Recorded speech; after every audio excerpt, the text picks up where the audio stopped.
السلام علیکم ورحمۃ اللہ وبرکاتہ۔ امید ہے کہ آپ تمامی حضرات خیر و عافیت سے ہوں گے۔ ایک ضروری بات آپ تمامی حضرات تک پہنچانی ہے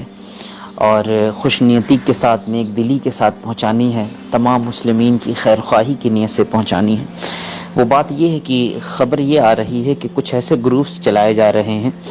جس میں ممبرس شامل ہیں، اور وہ گروپس ایصال ثواب کی نیت سے ہیں، یعنی اس میں قرآن پاک کے پارے، مکمل قرآن پاک اور سورتیں اور دوسری چیزیں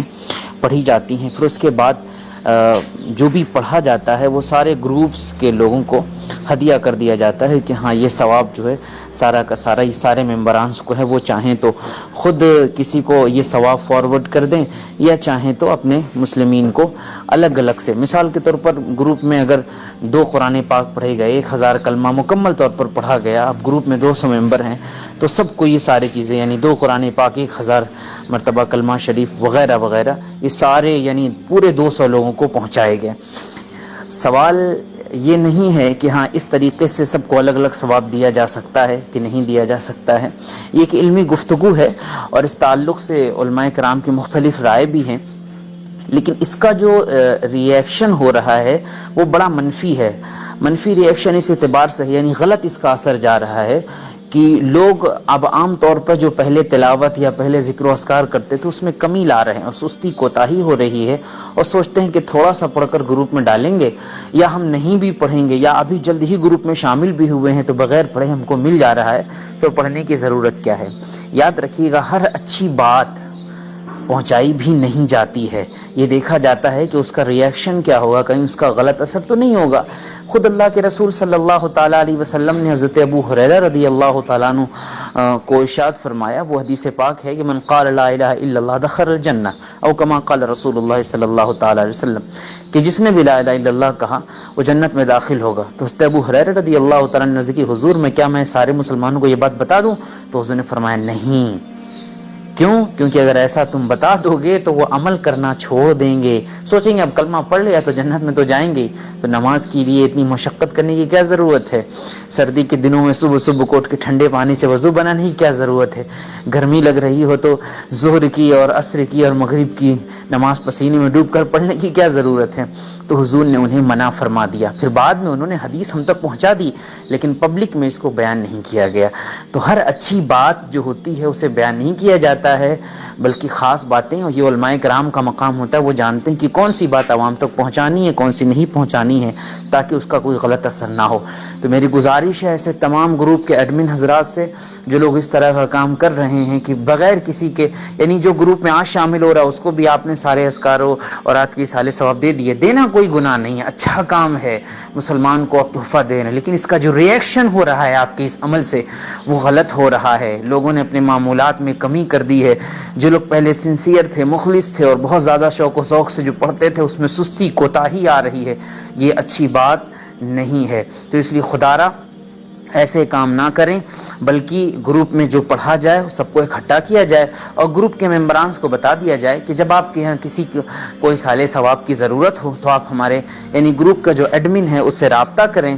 تو وہ شخص جو ہے ایک ہی شخص کو وہ اٹھا کر کے سارا ایصال ثواب کریں۔ تو اس طرح لوگ زیادہ سے زیادہ پڑھنے کے انشاءاللہ عادی بھی ہو جائیں گے، اور جب محنت کرنے کے بعد ایصال ثواب کرنے کے لیے ذکر و اذکار ملیں گے تو انشاءاللہ اس کی قدر بھی ہوگی اور لوگ زیادہ سے زیادہ پڑھیں گے بھی۔ اور اصل میں بہانہ اس بات کا بھی یہ ہے کہ اس طریقے سے لوگ ذکر و اذکار کے عادی ہو جائیں گے کہ قرآن روزانہ اگر 1 پارہ پڑھتے تھے تو 2 پارہ پڑھنے کی کوشش کریں گے، یا 1.25 پارہ کر لیں گے یا 1.5 پارہ کر لیں گے۔ اس طریقے سے ان میں ذوق و شوق ہوگا، اور اگر مفت میں بیٹھے بیٹھے ملے گا تو ذوق و شوق بھی ختم ہوگا، سستی کاہلی آئے گی۔ اس سب کا ذمہ دار کون ہوگا؟ تو اگر کچھ ایسے لوگوں نے گروپ چلایا ہے تو اللہ سبحانہ و تعالیٰ کی بارگاہ میں توبہ کریں، اس کا یہ رزلٹ دیکھنے کو مل رہا ہے۔ خدا کے واسطے آپ کسی بھی شخص کو قرآن کی تلاوت میں سستی ہو جانے کا سبب نہ بنیں، ورنہ اس کی آخرت خراب ہو رہی ہے، اور آپ کے اس نادان عمل کی وجہ سے وہ شخص سستی کوتاہی کی طرف مائل ہو رہا ہے، تو یہ بری بات ہے۔ تو میری بات پھر سے میں دوہرا رہا ہوں، یہ عمل درست ہے کہ نہیں ہے یہ سوال نہیں ہے، بے شک یہ عمل درست ہے، لیکن اس کا جو نتیجہ ہو رہا ہے وہ درست نہیں ہے۔ جیسے کہ پیارے آقا صلی اللہ تعالی وسلم نے حضرت ابو ہریرہ رضی اللہ تعالیٰ عنہ سے فرمایا کہ بے شک بات تو درست، اس میں کوئی شک نہیں تھا، چاہتے تو حضرت ابو ہریرہ پہنچا دیتے سب کو، لیکن منع کیا گیا کیونکہ اس کا نتیجہ اچھا نہیں تھا، اس لیے یہ نتیجہ بہت خراب آ رہا ہے۔ اس لیے گزارش ہے، اور وہ تمام لوگ جو گروپ میں شامل ہیں وہ بھی میری آڈیو کلپ سنیں، غور کریں اور علماء کرام سے رابطہ کریں، تو انشاءاللہ آپ کو پتہ چلے گا۔ اس بات کو سمجھیں کہ زیادہ تلاوت کرنے میں فائدہ ہے یا مفت میں بیٹھے بیٹھے صرف ثواب مل جائے دوسرے کو پہنچا دیں گے، اس میں زیادہ فائدہ ہے۔ یقیناً ثواب آپ کا مل جانا یہ ایک الگ بات ہے، لیکن خود پڑھنے میں جو فائدہ ہے، جو نورانیت ہے، جو روحانیت ہے، جو برکت ہے، جو اچھی عادت بنتی ہے، اس کا کوئی جواب نہیں لا سکتا۔ یہ ایسے ہی ہے نا کہ جیسے 3 مرتبہ سورہ اخلاص پڑھنے سے پورے قرآن کا ثواب ملتا ہے، لیکن اس کا یہ مطلب تھوڑی ہے کہ جو جس آدمی نے پورا قرآن الف سے الحمد سے لے کر ناس تک پڑھا ہے اور اس کا ثواب اور 3 مرتبہ قل اللہ پڑھنے والے کا ثواب ایک جیسا نہیں ہو جائے گا۔ نہیں، ایسا نہیں ہے۔ اس کی نیت، اس کو قرآن چھونے کا، دیکھنے کا اور بھی متعدد ثواب ملے گا، اور یہ برابری اس طریقے سے نہیں ہو پائے گی۔ تو اس لیے میری تمام لوگوں سے، تمام اہل سنت و جماعت، تمام سنیوں سے گزارش ہے کہ آپ حضرات ایسا نہ کریں، جو گروپ چلا رہے ہیں وہ بھی اللہ کے خوف سے ڈریں اور بلا وجہ لوگوں کو سستی کاہی میں مبتلا نہ کریں۔ میں جانتا ہوں کہ ان کی نیت اچھی ہی ہوگی اور ان کا مقصد یہ ہوگا کہ زیادہ سے زیادہ لوگوں کو ثواب دیا جائے، لیکن یہ نتیجہ اچھا نہیں ہے۔ اس لیے پیارے بھائیوں، آپ سے گزارش ہے، جو ایڈمن حضرات ہیں وہ لوگ اس سلسلے کو بند کریں۔ جیسا کہ میں نے عرض کیا کہ ایک ہی شخص کو جب ضرورت ہو تب دیں، سب کو یوں ہی بانٹ نہ دیں، پھر وہ گروپ وہ میسج گھومتا رہے۔ مثال کے طور پر آپ نے پورے گروپ کے ممبر سے کوئی سال ثواب کیا، وہ میرے پاس آیا، پھر میں نے دوسرے کو دیا، اس نے تیسرے کو دیا، تیسرے نے چوتھے کو دیا، یا میں نے ہی اکیلے 4-5 لوگوں کو دے دیا، تو یہ چیزیں اچھی بات نہیں ہے۔ اور جو ممبرس ہیں وہ بھی خدا سے ڈریں، سنجیدہ ہوں۔ اگر اس طرح کے گروپ کے ایڈمن بات نہیں مانتے ہیں تو ایسے تمام ممبرس پر بھی ضروری ہے کہ وہ اپنی آخرت کی فکر کرتے ہوئے خود نیکیوں کی عادت بنانے کے لیے ایسے گروپ کو چھوڑ دیں، میں تو کہتا ہوں، اور تلاوت کرنے کے عادی بن جائیں یا ان گروپ میں شامل ہو جائیں جو گروپ ان چیزوں کا اہتمام کرتے ہیں، یعنی آپ کی تلاوت، ذکر و اذکار میں آپ کو انکریج کرتے ہیں، آپ کی ہمت بڑھاتے ہیں، آپ کو سست اور کاہل نہیں بناتے ہیں۔